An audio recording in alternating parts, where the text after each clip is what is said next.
From the University of North Dakota in Grand Forks, this is Studio One. Hi everyone, and welcome to Studio One. I'm Tasha Olson. And I'm Biernat.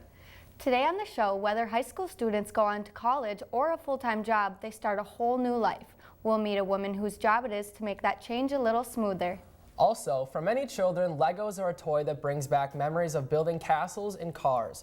We'll meet one boy who uses Legos to further his engineering education. But first, the Federal Communications Commission has implemented new rules to assure that internet service providers treat all legal content equally. The FCC voted to require providers such as Comcast, Verizon, and AT&T to transmit all web traffic at the same speed.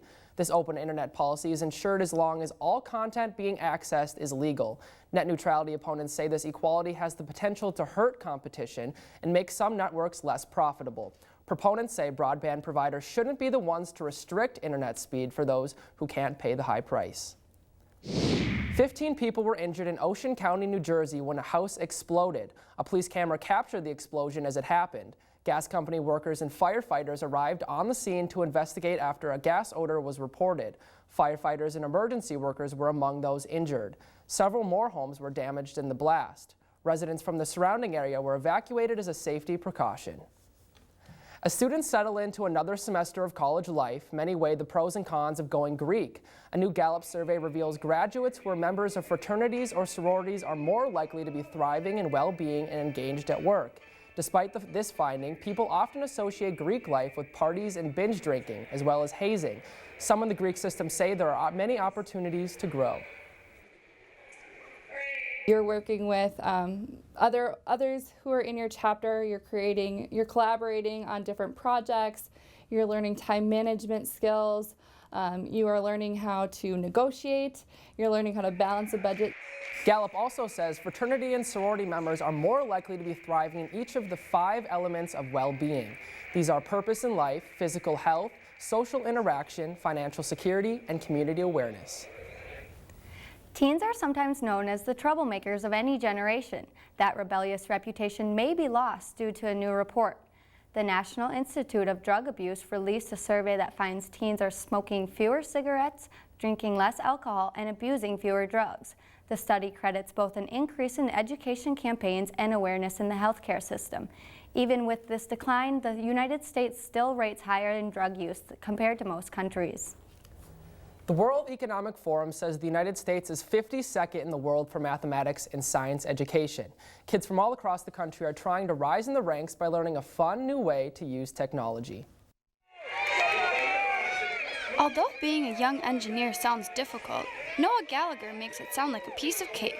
And you press a big orange button on the board, and then the robot does what you programmed it to do. This year is Noah's first year at the LEGO League tournament, which has been hosted at the University of North Dakota for 5 years. The whole point of the LEGO League is to get younger kids involved in science and technology and really want to do more than just say, oh, I hate math, or oh, I don't like doing this. This particular tournament hosts kids from North Dakota and Minnesota. The goal is to move on to the next stage of the competition. This year's theme is world class, and it has to do with learning and how people learn things. So maybe you learn by PowerPoints or being lectured or watching YouTube videos. This league was developed to teach kids how to engineer with smiles on their faces. Meredith says she wishes she was able to be a part of it as a kid. She has a few wonderful words of advice for the pint-sized participants. Just have fun. Realize that it's still a fun thing to do even years down the line. The atmosphere of the tournament is competitive, but there's always a little room for fun. Noah's favorite part is plain and simple. The funnest part is, well, hanging out in the boats. A perfect day with companions and creations. With photographer Marty Mueller, I'm Kari Strambert, reporting for Studio One. The LEGO League is for kids from 4th to 8th grade. The program has given out more than $20 million in college scholarships for former members. And that's the news for now. That's pretty incredible that such a simple idea could result in $20 million. And it also seems like a fun way to have a hands-on learning experience. So. I agree. Thanks, Will. Let's go now to Morgan Murphy for the weather news. Morgan? Thanks, Tasha. The big story this week, actually not out east, but rather it's down in the south. The eastern half of Texas was affected by a major winter storm that went through there. Not so much snow, but more ice. The roads were actually completely white as if it had snow, but it was actually ice that kept packing down throughout the day. The freeways and side streets were completely shut down to a slow crawl there. People had trouble just getting home from work to and from. There was actually a semi that went off a bridge because it was so icy. Luckily, though, he was rescued by rescue crews with only a few minor injuries. There were a few good Samaritans out there. The Dallas Jeep Club actually made use of their talents, and they rescued all the people that they could find on the freeways and the side streets to make sure they could get home safely.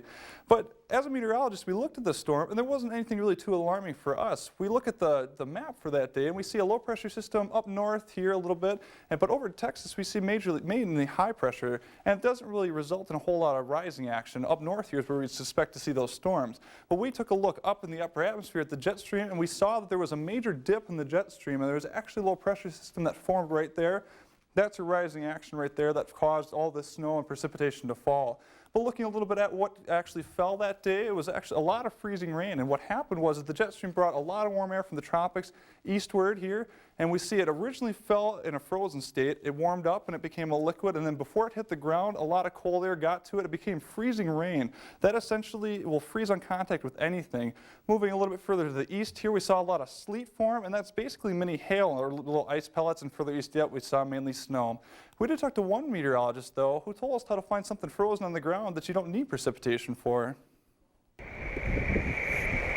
Each winter, people battle the elements. One of the biggest battles is against frost and icing. The optimum conditions for an overnight frost are clear skies, light winds, and if it's a little bit on the humid side, or if they're also forecasting a chance of maybe some early morning fog or something like that, then there's a pretty good bet that you're going to have to go out and do some scraping. The formation of frost affects everyone.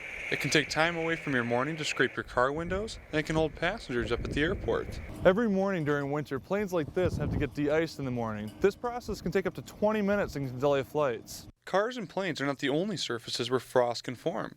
Because air can flow freely underneath a bridge, it can cause the surface to be below freezing.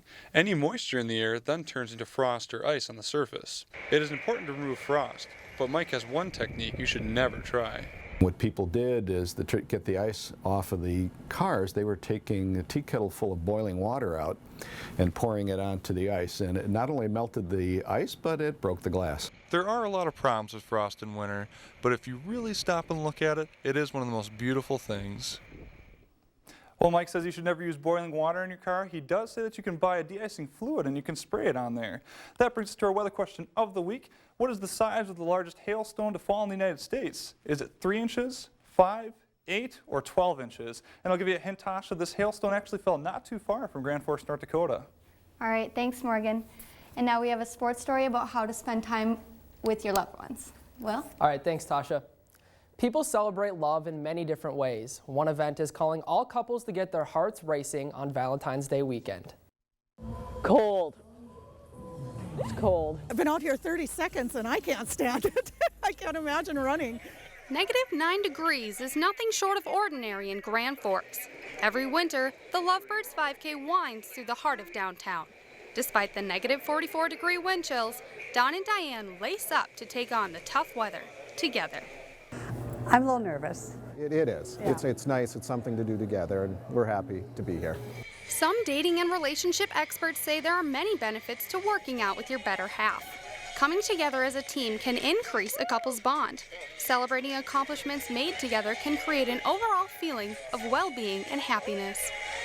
Well, they always run together. Like, they ran their first half marathon together, and they've always just kind of ran all these races together as a team and trained together. And running with that special someone doesn't have to be your only option. Just being around others can spark your spirits. It's fun to be with everybody. You kind of feed off the energy of the other people. It's just a great time with a great bunch of people. Well, for me, it's a feeling of accomplishment, great accomplishment. For me, my training, you put in hours and hours of training and it pays off, and that's what's nice when you cross the finish line. Regardless if it's with your beloved or a buddy, a personal victory is always a bed of roses. With photographer Jake Ocken, I'm Ella Dorner, reporting for Studio One. Exercising in the cold demands extra exertion to raise body temperature, burning more calories than exercising indoors. And that's the sports story for today's show. And you know, Tasha, it's hard for me to even walk outside in between class some days. It really makes you respect the people who do work out in the cold. Especially when they have a smile on their faces the whole time. Exactly. Thanks, Phil. Success could be defined as having goals for the future. Coming up next, we'll find out why a large percentage of students feel they will never be successful.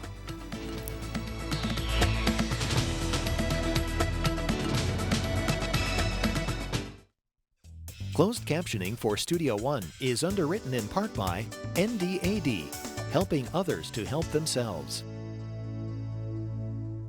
To have the future you want and a career you'll be proud of, you'll need a great education. The University of North Dakota can get you there with more than 225 degree programs, preparing you for today's fastest growing, high demand careers, like medicine and health professions, aerospace, business, engineering, and energy. Schedule your campus visit today at und.edu/go, because to succeed, you need to be exceptional. Yeah, okay, science meets imagination. Life changed by innovation. Through the future of our nation. Engineers the occupation. UND College of Engineering and Mines. Invest in your mind to stay with the times. Formulas, machines, and all that's in between. They teach it all from wall to help you succeed. Come on, it could be electrical, chemical, or civil. Our world-class staff will help you make it all official. Mechanical, petroleum, geology align at the UND's College of Engineering and Mines. Okay, become a leader, prove yourself among all your peers. Changing the world begins right here. You're not alone, but in the plan, we'll take your hand and help you stand with mentorship and advising. We'll do all we can. Okay, so if you want to join the party, simply calculate. The math adds up, so never think to hesitate. Education, leadership, and dreams combined at the UND College of Engineering and Mines.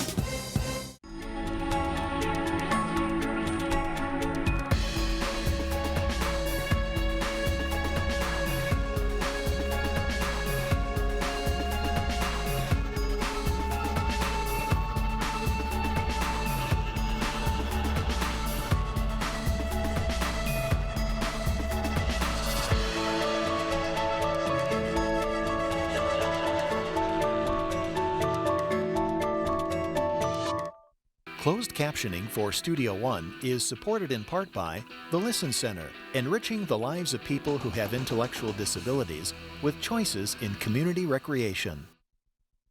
Studio One closed captioning is underwritten in part by Options, your disability information source.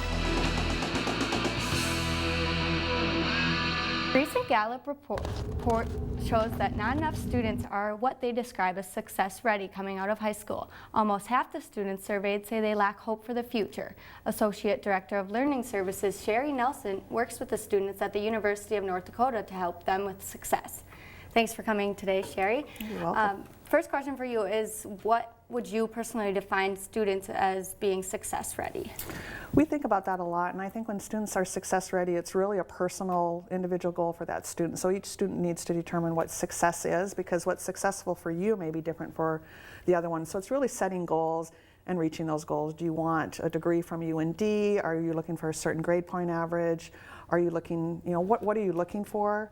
So success is, to me, each student being able to reach whatever goal it is that they set for themselves. So it's not always achieving good grades. It may be, I want to come to school and figure out what I want to do. So it's really individual. Right, because everybody's different. Well, yeah. So the Gallup report says that 46% of students lack hope for their future. Why do you think this is? I think that it's your generation and the upcoming generation is very different from when I went to school. You're just bombarded with information. When I went to school, I read my local newspaper and watched the news in the evening, and now it's international information, United States information, the economy, the war going on. Are jobs going to be available when I graduate from college? If I choose to go to college, do I want to go to college? I think there's such a bombardment of information, it's hard to sift through that. And I would find that frustrating, and my hope might be a little low too if I just had all this information coming at me on a constant basis. Technology is huge. Exactly. So you briefly mentioned it, but what more defines a problem now as opposed to 5 to 10 years ago?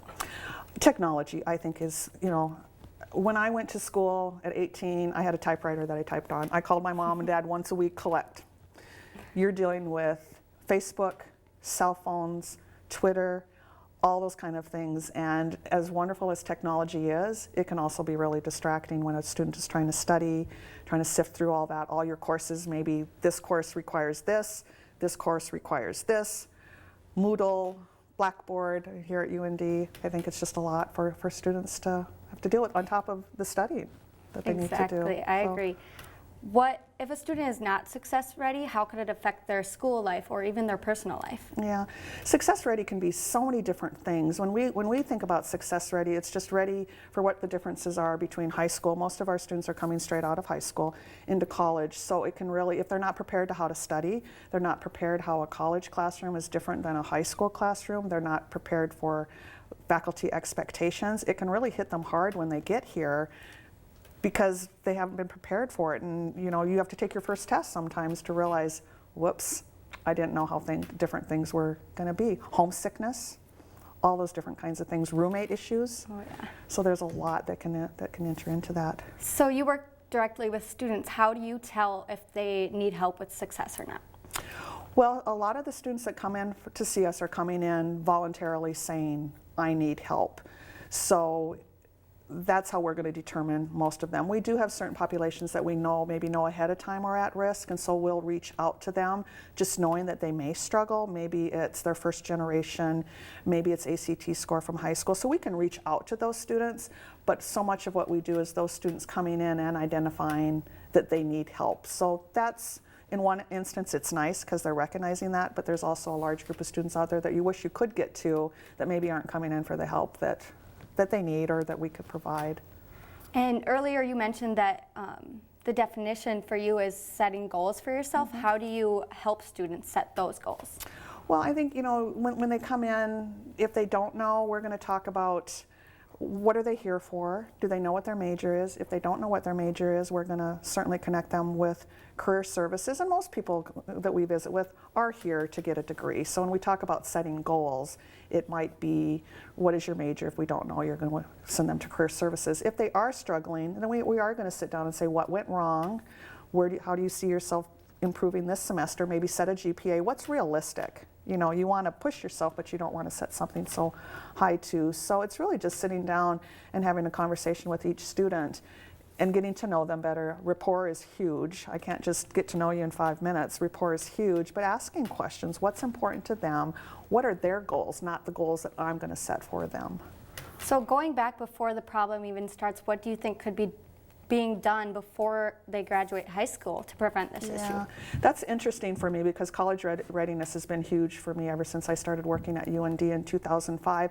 And I think it would be great. High schools are doing a great job preparing students academically, but I think it would be great if high schools could include in their curriculum just weaving into the courses that they're already offering, AP courses, dual credit courses, but just a regular course, because a lot of the skills that you're going to teach for college readiness are just life readiness skills. So I may not end up going to college, but some of those things could be weaved in. Time management, finances. So as you're teaching an academic course, kind of preparing students for what it's going to be like in college. I've always thought in an ideal world you'd have a course that would totally mimic college in the safety net of a high school. I take this course and it's 4 tests a year and a final. So awesome. Well, thanks for coming in today and talking to us about this. Well, thanks for asking me. All right. Coming up, living in the Great Melting Pot, it's sometimes difficult to remember to celebrate family ancestry. We'll meet a group of individuals who conserve their heritage through a fiddle and the beat of a drum. Studio One closed captioning is underwritten in part by Options, your disability information source.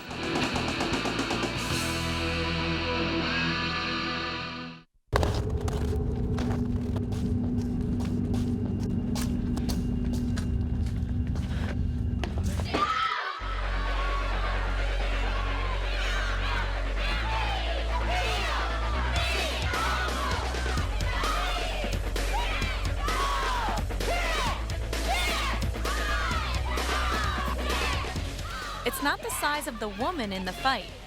It's the size of the fight in the woman. To have the future you want and a career you'll be proud of, you'll need a great education. The University of North Dakota can get you there with more than 225 degree programs, preparing you for today's fastest growing, high demand careers. like medicine and health professions, aerospace, business, engineering, and energy. Schedule your campus visit today at und.edu/go. Because to succeed, you need to be exceptional. North Dakota is facing challenges in healthcare delivery. The University of North Dakota School of Medicine and Health Sciences is building a place to help meet the state's healthcare needs. In addition to a new structure, we're also building interaction between healthcare professionals while building a workforce through expanding class sizes. We're inspiring our youth to engage in healthcare careers and exploring ways to reduce disease. It starts here and ends here, building a better future for North Dakota.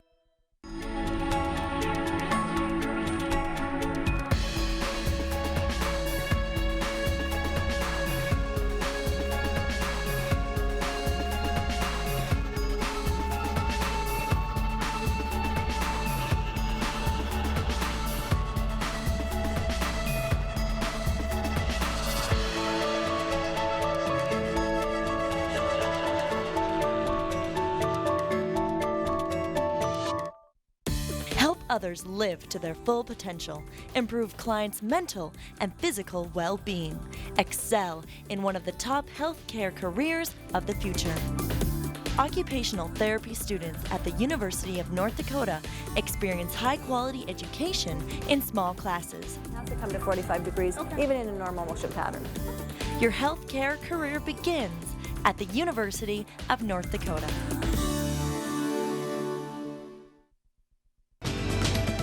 If you would like to attend a live show, go to our website at studio1.und.edu.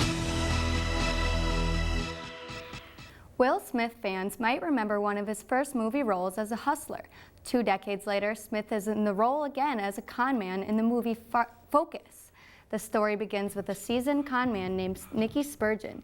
Having years of experience, Nicky soon trains in an amateur crook. Both Nicky and his new apprentice, Jess, become romantically involved. But Nicky's true life, the life of lying and cheating for a living, prevents him from experiencing true love.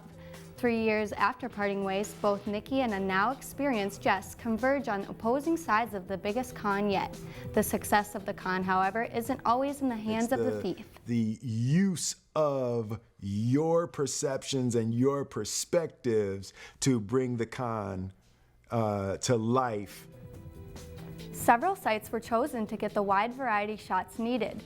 Filmmakers used a combination of footage from New York City, New Orleans, and Buenos Aires. Focus opens in theaters February 27th with an R rating. A measure that recently passed through Florida State and House Senate committees could allow students to carry concealed weapons on college campuses. One Florida lawmaker says the measure would make college campuses safer and that gun-free zones don't stop criminals from shooting on school grounds. Others disagree. We wanted to know your thoughts on students having the right to carry weapons on campuses.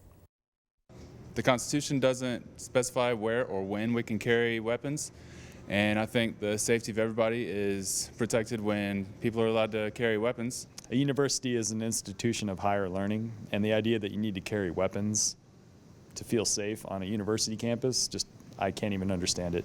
They should feel safe enough to where they don't feel like they need to have a concealed weapon or any weapon for that matter.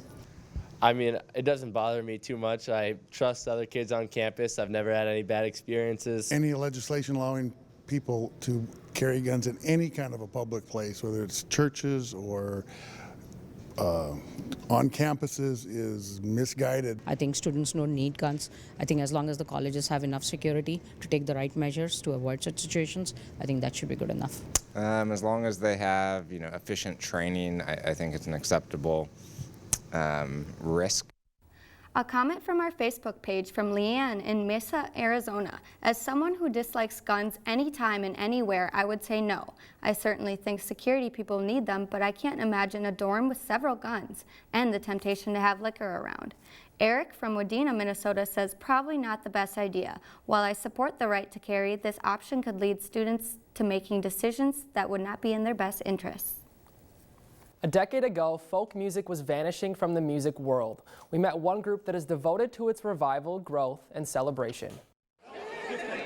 We hope you met at least one new person from a country that is different than yours. A gathering that started 53 years ago has grown into one of the largest celebrations of diversity in the Midwest. Feast of Nations gives students and other groups the opportunity to showcase different foods, dances, and performances that reflect their culture. We got all kinds of opportunities like this, playing different festivals. Seclock, led by fourth-generation fiddler Nicholas Mesner, uses events like these to share the culture and heritage that is represented in its performance. So I've been carrying on the tradition, and it's kind of going back to our roots. I think it's the same for the dancers. You know, their parents, their grandparents danced, and we all have the dance and the music in our families. A name that literally means to slap or to clap, Seclock performs a more modern form of French-Canadian folklore. While dancing the jig, there's only movement from the waist down for a very specific reason. In the 1800s, it was considered a sin to dance. If the clergy or the priest went by the kitchen window when you were having a party at home, they never knew that you were dancing. Folk music is played throughout different parts of the world and is quickly regaining popularity. Nicholas says exposure is the first step.